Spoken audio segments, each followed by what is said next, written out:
Welcome back, my bodacious Boswanians. It's SJB here, and I have been bad to you guys. I've been unbelievably busy the past few days, and I'm sorry I was not able to upload a video. I apologize. First of all, I just want to mention that I know that I probably say this a lot lately, but I have been really trying to put my own self first over you guys for the first time in a really, really long time in my life, and I do feel bad about that, okay?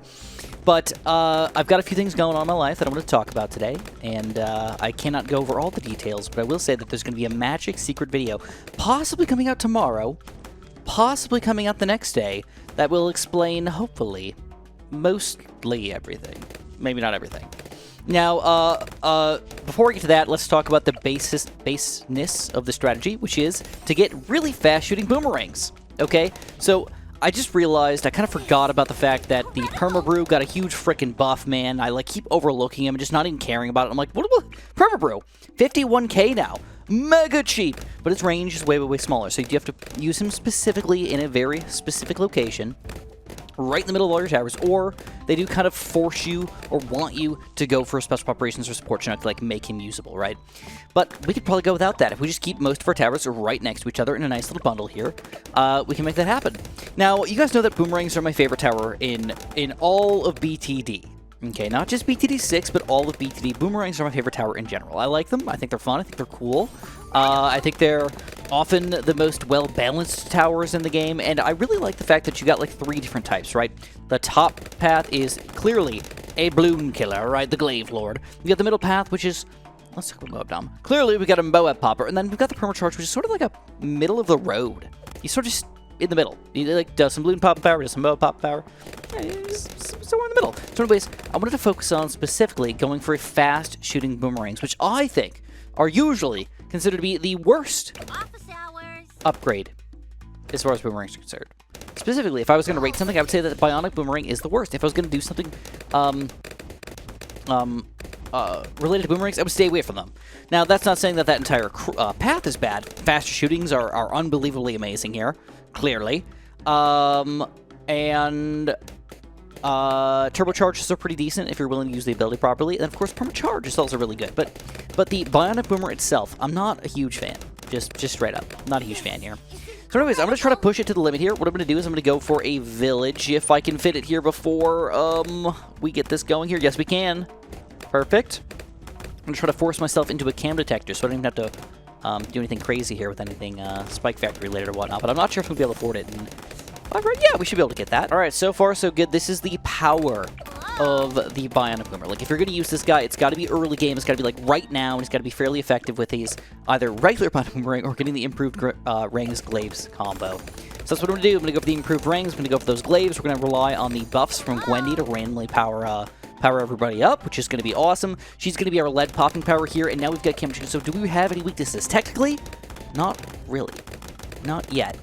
But I do want to make sure that I get my Elk in a decent spot here, right in the middle of where I think everything is going to be, and I think we're going to have to finally get rid of this giant skull.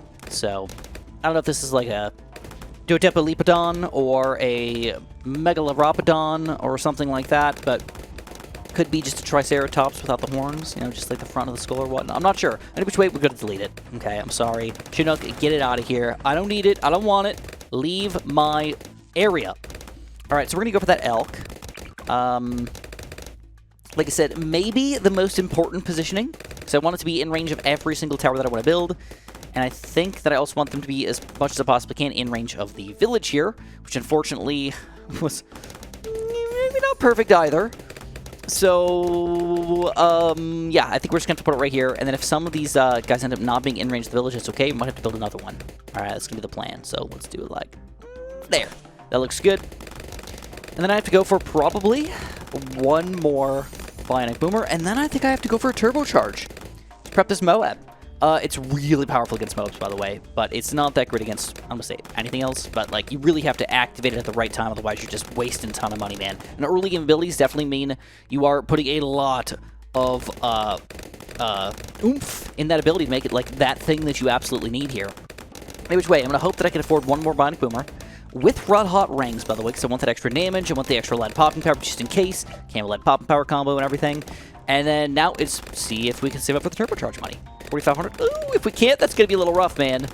I don't know. Maybe we can elk. Maybe we can elk this guy and make him powerful enough, but I am a little bit afraid. Uh-oh, spaghettios. We are close, but we are not there. We're like $400 away. All right, so we're going to go for the quick Berserker Brew. We're going to buff it. We're going to throw the cocktail on the balloon side. I think we just got to hope that the boomerang here is going to be... Oh, God. Oh, God. We're just going to hope. We're just going to hope for the best here. Burn through it. We're going to crisp it. Crisp the balloons. In the back. On the cocktail, a smidge on the early side. Boat goes down. Okay, beautiful. No problem at all. 2 bionic boomers can take the boat pretty easily. I don't want to say impressive, but definitely not bad. All right, what's next on the agenda here? We need to spam boomerangs. So I'm going to go for a bunch of random boomerangs here. Again, all we want to do is want to make sure we're in range of the village if possible and in range of the elk. Everything else, I'm going to say it's secondary, because obviously, like, this spot kind of sucks, so it's, like, forcing me to go for a longer range boomer instead of something else, but it's not horrific to do that. We can go for a couple combos here, but I'd prefer, actually, to go for a lot more glaives, to be honest. So anyways, we're going to keep on going for them. Let's go for boomerangs wherever we can fit them. If we're in range of everything, it's beautiful. If not, that's okay. Oh, yeah. Oh, yeah. Oh, my God, this feels great. Look at all these yellow buddies we got on our team, man. I feel like making an army right now. Boomerang army of doom. Oh, okay. We did not do great there. And I'll go one last one here. And that's going to be 1, 2, 3, 4, 5, 6, 7, 8, 9. We got to do 10. Let's do 10. Can I get in range? Oh, it's in range of the elk at the lead. Oh, it's so close. I got it. Pixel perfect. Beautiful.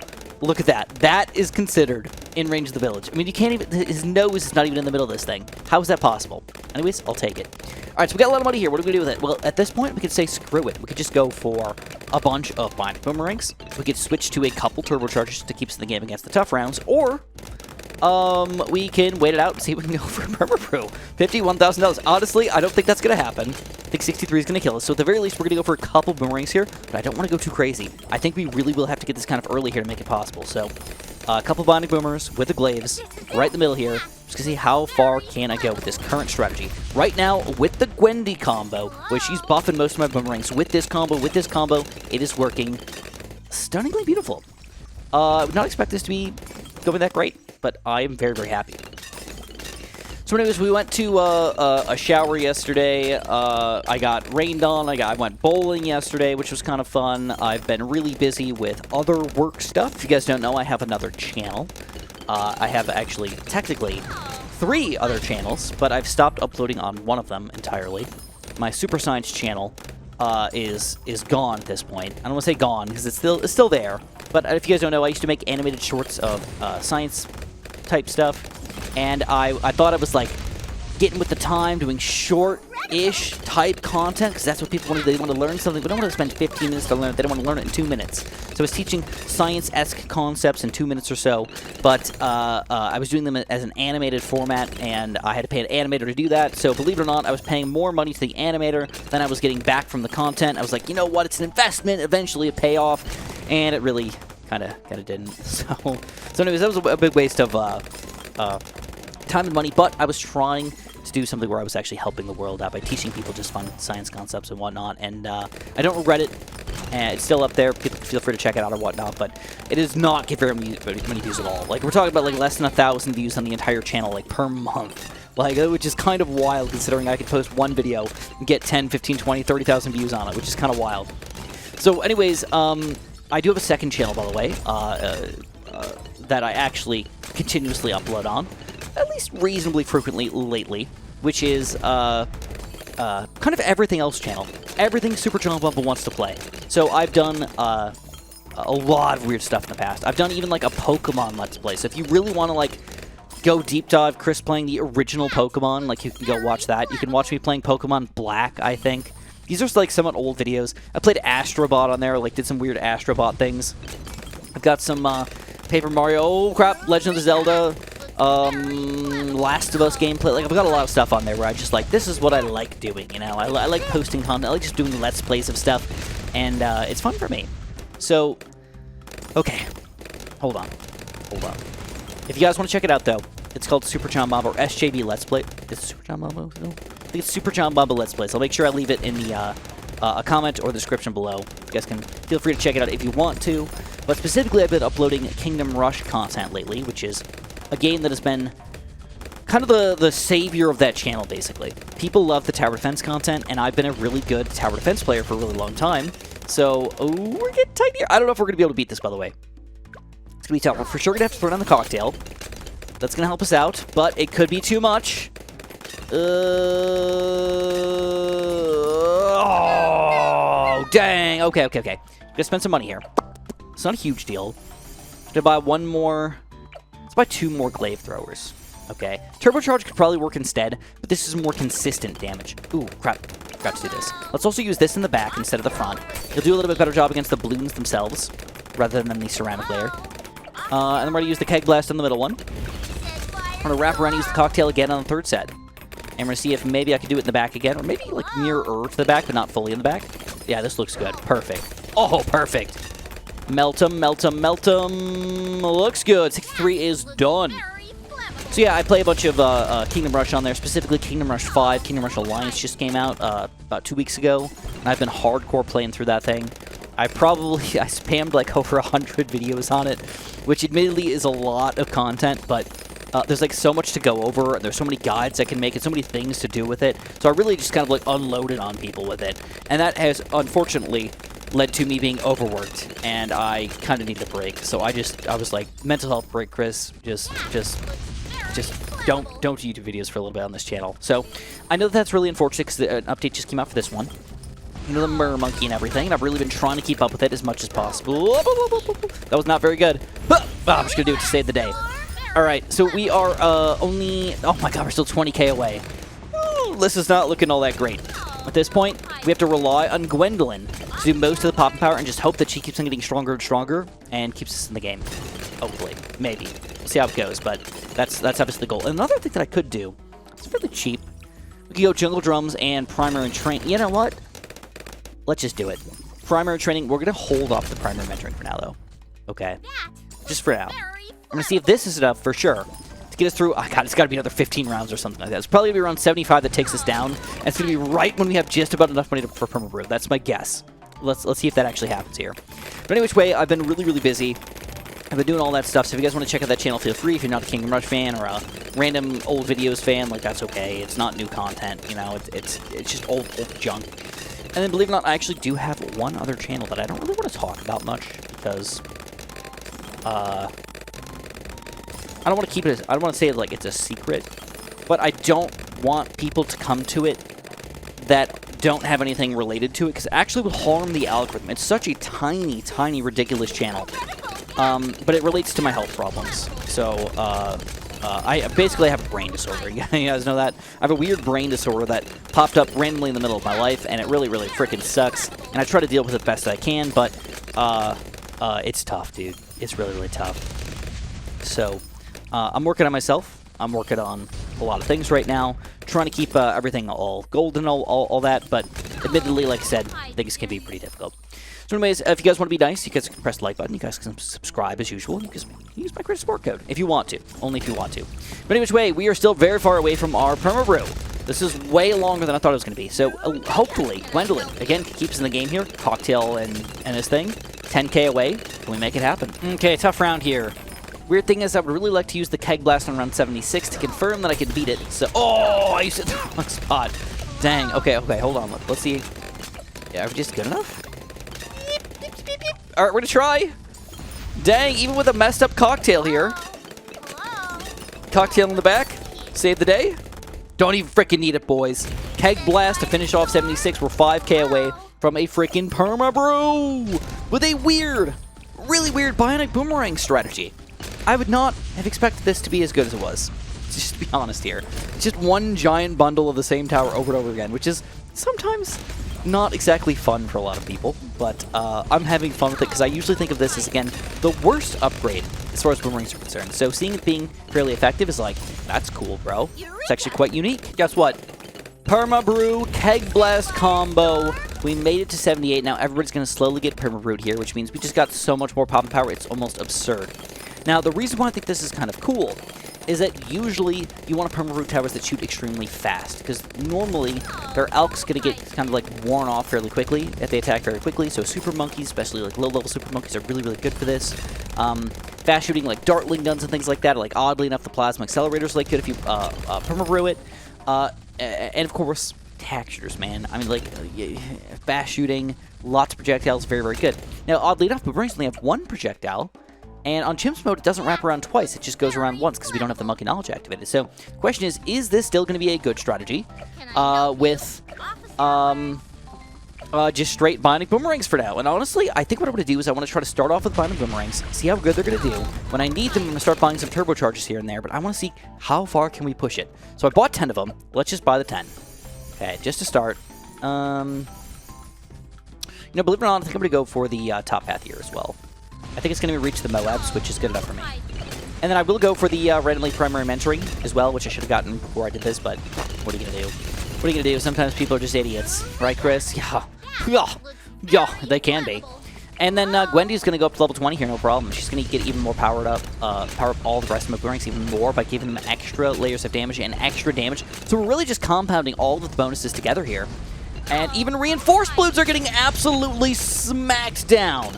That was something that I was actually really worried about. It's like once you get to free play, 80+, ceramics become super powered.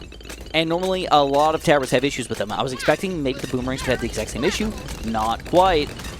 83 still going unbelievably strong here. I want to see, honestly, can we just beat the game without even getting a single turbocharge? That would be absurd. But if we have to buy some, I'm not going to be upset. We get a quad dose of ZOMGs right now. And honestly, not expecting any issues here. We can like keg blast if we want to, but dang. Woohoo! Alright, that's pretty cool, dude. So I kind of want to throw it out there that the best play may, but not for sure, would most likely be just buy a turbocharge with a permacharge. We have the money for it, right? I mean, this is $2 grand more. We could buy it this round. So do we want to do that? Again, I don't want to buy anything until I lose, right? Then I can see, will the strategy actually work in most situations, or is it just a weird... Oh, DDTs! Oh, they go down easy too!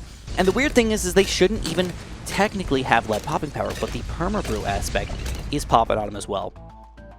So, oddly enough, people don't know this, or actually I didn't even know this for a really long time, but perma brew does not give them the lead popping power. You specifically need the acidic mixture dip to also jump on top of them, which is a different shot. And if you wait too long, because it takes a little longer to shoot the acidic mixture dip than the regular elk shot, you can actually get towers that don't pop leads effectively enough after you get a perma brew. It's happened to me before. Here we go, round 95. I'm expecting a big round here, but DDTs are going down so easily, especially with a Gwendolyn straight shot down this way. Oh my god, so check this out. We're going to turbocharge just for fun. Woo! Oh my god, we pushed against it so hard. Okay, we're at 50k saved up at this point. I don't think we're going to have to spend a single dollar here unless the bat is going to kill us. But a couple tough rounds coming up. 98, 99, and 100. I don't want to get ahead of myself here. Just like, I'm feeling the awesomeness right now. I'm actually kind of like impressed. Plus, I wanted to give everybody a break from the freaking Mermonkey, you know? I've been using Mermonkeys like every game, and they're really cool, don't get me wrong, but like, they're not the only way to play the game. We can do different strategies, and I think the Permabrew here is definitely proof of that, for sure. And oddly enough, weirdly enough, the Bionic Boomer Permabrew strat. Alright, we got two big Summon Gods here, definitely having a little bit of an issue against the big Bloons. So if we are gonna, if we are gonna struggle, it's gonna be against the bad. Okay. Fair enough. Fair enough. Alright, we're gonna throw this down here. Just throw it down. I'm gonna hold on to the Keg Blast, I think. Let's see. Ooh, no, we can't! Round 98 is too beefy. We got 68 grand saved up. I'm just gonna buy the Perma Charge, bro. Just gonna buy. We're gonna need it for the bad anyways. If we're gonna lose against round 98, it's game over. Dang, though. Question is this now the most wonderfully powerful combo in the game? It's pretty good, but it's not unstoppable. Now we're popping these things way, way, way easier, but I could see us having a weird issue. 99 goes down good enough. Bad balloon, though. Let's see what happens with 40 grand left over at the end. Can we do it? Permacharge is barely attacking here, but boom! Get that ability flowing. Oh, you can see that damage is big. That is a very strong attack. That just did like 7,000, 8,000 damage. That's pretty awesome for one tower. All right, Gwendy. Throw that cocktail down. Burn the bad. Permacharge through it. And, ooh, dang. And there we go. So, wow. Of course, the Permacharge Monkey did the most pops, but I'm actually kind of just curious about what the other guys did. These are, oh my god, these are like, what, $3,000-ish dollar towers? They're not that expensive at all. And we're getting 200,000 pops per with all the buffs going. So, if you can, man, make it happen here. And it does seem like, even though these guys are further back, that maybe that has something to play into it, that the top path seemingly is a smidge better than the long range. Maybe. Probably. Possibly. Maybe. Can't confirm that, but it looks like it probably is, based on what I'm seeing right here. Anyways, again, if you guys enjoyed, press the like button, subscribe, and of course, use my credit support code if you want to support me, and have a super duper delicious day, and watch out for that video. I'll post it fairly soon, I promise.